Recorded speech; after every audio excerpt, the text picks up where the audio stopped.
ในตอนบ่ายของวันที่21ตุลา2025ที่ผ่านมากองบัญชาการปกสแขวงไซสมบูรณ์ได้เปิดกองประมูลโครงการก่อสร้างตะข่ายไฟฟ้าแห่งกลางขนาด22กิโลโวลต์ตะข่ายไฟฟ้าแห่งต่ำขนาด 0.4 กิโลโวลต์และติดตั้งหม้อแปลงไฟฟ้าเขาคล้ายคุมขังดัดสร้างกองบัญชาการปกสแขวงไซสมบูรณ์โดยการเป็นประธานของท่านพันเอกอุดัยอินสุวรรณหัวหน้ากองบัญชาการปกสแขวงไซสมบูรณ์มีคณะกองบัญชาการปกสแขวงต่างหน้าแผนกการที่เกี่ยวข้องคณะรับผิดชอบโครงการต่างหน้าบรรดา3บริษัทที่เข้าร่วมประมูลและค่ายคุมขังดัดสร้างเข้าร่วมกองประชุมได้ผ่านข้อตกลงว่าด้วยการแต่งตั้งคณะรับผิดชอบโครงการก่อสร้างตะข่ายไฟฟ้าแห่งกลางขนาด22กิโลโวลต์ตะข่ายไฟฟ้าแห่งต่ำขนาด 0.4 กิโลโวลต์และติดตั้งหม้อแปลงไฟฟ้าเข้าค่ายคุมขังดัดสร้างผ่านหนังสือแจ้งการเชิญเข้าร่วมประมูลผ่านมาตรฐานเงื่อนไขของบริษัทที่เข้าร่วมการประมูลซึ่งบริษัทที่เข้าร่วมประมูลต้องมีใบอนุญาตดำเนินธุรกิจทางด้านไฟฟ้า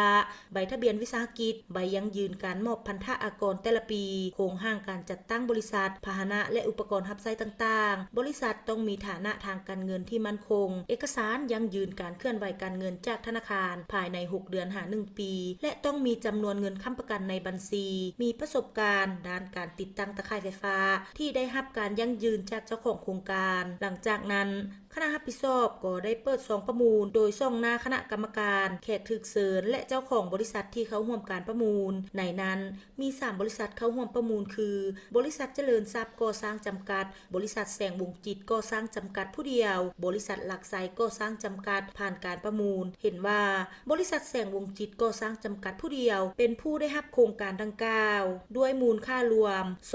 2,620 ล้านกีบในตอนท้ายท่านประธานยังได้มีคำเห็นโอลมซึ่งท่านได้เน้นหนักให้คณะรับผิดชอบโครงการจงเอาใจใส่ประสานสมทบกับภาคส่วนที่เกี่ยวข้องค้นคว้าวางแผนกะเกี่ยมเอกสารและหิบฮอนจัดตั้งปฏิบัติโครงการให้ถูกต้องสอดคล้องกับระเบียบการกฎหมายต่างๆให้ว่องไวและสำเร็จตามเวลาที่กำหนดไว้ลงสุกยู่ติดตามกฎก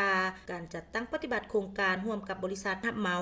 ให้ถูกต้องสอดคล้องตามแบบตามบทประเมินโครงการการคิดไล่การนำใช้วัตถุอุปกรณ์ที่ได้กำหนดไว้อย่างเข้มงวดแนใส่ให้โครงการดังกล่าวรับประกันได้ทางด้านคุณภาพและสามารถนำใช้ได้อย่างมีประสิทธิภาพสูงในระยะยาว